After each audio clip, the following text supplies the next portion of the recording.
বলিভিয়ার জিমানেদের সঙ্গে পরিচিত হন। তাদের অনেকেরই অন্যদের তুলনায় দেরিতে শারীরিক ও মানসিক বয়স বাড়ে। তাদের সঙ্গে দেখা করতে আমরা অ্যামাজন রেইনফরেস্টের গভীরে গিয়েছিলাম।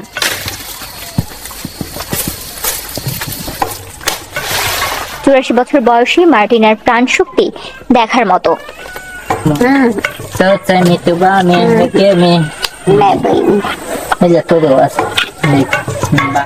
দুই দশকেরও বেশি সময় ধরে বিজ্ঞানীরা তাদের নিয়ে গবেষণা করছেন। তারা দেখেছেন জিমানেদের কোলেস্টেরল, রক্তে শর্করা, উচ্চ রক্তচাপ বা ডায়াবেটিসের মতো সমস্যা কম ছিল। আপনি বলতে পারেন যে 75 বছর বয়সী একজন জীবনের ধমনীর স্বাস্থ্য 50 বছর বয়সী আমেরিকানের ধমনের মতো। কিন্তু তাদের রহস্য কি? এখানে খাবার একটি গুরুত্বপূর্ণ ফ্যাক্টর। শক্তি পেতে হলে মাছ খেতে হবে, কিন্তু খুব বেশিও না। আর মেরে খাওয়ার জন্য শূকর পালন করতে হয়। জীবাণেরা শিকার করে, মাছ ধরে এবং নিজেদের খাবার ফলায়। তাদের খাবার তালিকায় কিছু প্রক্রিয়াজাত পণ্য থাকলেও মদ ও তামাকের ব্যবহার বিরল। তাদের রসবোধ ভালো। পাবলোর ব্যবহার ভালো, কিন্তু সে বেশ খিটখিটে। আমি রাতের বেলা খিটখিটে হয়ে যাই।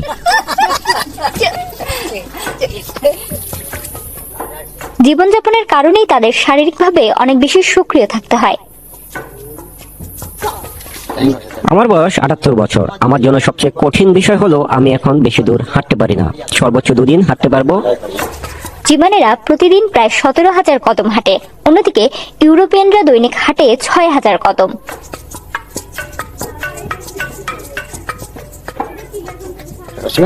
আপনি যদি শিকার ধরতে না পারেন, আপনাকে সারাদিন হাঁটতে হবে। কিন্তু জঙ্গলের জীবনের কিছু জটিলতাও আছে।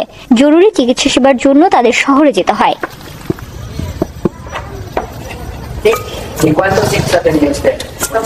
আপনার সন্তান কয়টি? 12 জন। তারা সবাই বেঁচে আছে? না। কতজন মারা গেছে? 4। হ্যাঁ। মাতৃমৃত্যু এবং শিশু মৃত্যুর কারণে তাদের আয়ুষ্কালে প্রভাব পড়ছে।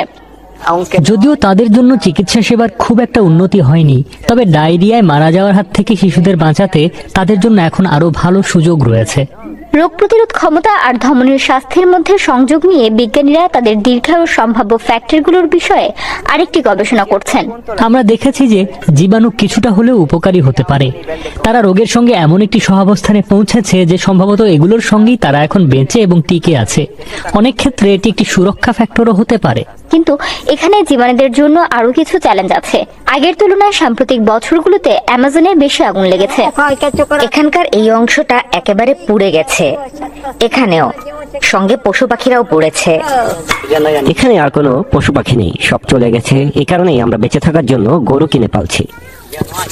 আধুনিক জীবন স্থূলতা, ডায়াবেটিসের মতো রোগ ডেকে আনছে, যা আগে তাদের মধ্যে বিরল ছিল। ঝুঁকি সত্ত্বেও জঙ্গলের বাইরেও তাদের জীবনযাপন পরিচিত হওয়ায় জীবাণুরা গর্বিত।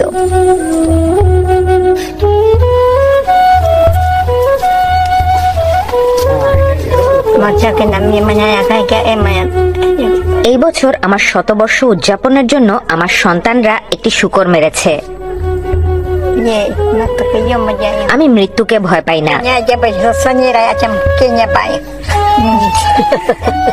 তারা আমাকে মাটি দেবে আর আমি এখানেই থাকবো।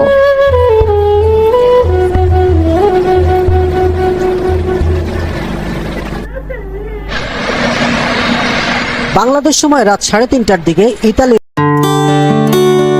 এএসপি নিউজের সাথে থাকার জন্য ধন্যবাদ। সাবস্ক্রাইব করে সাথে থাকুন।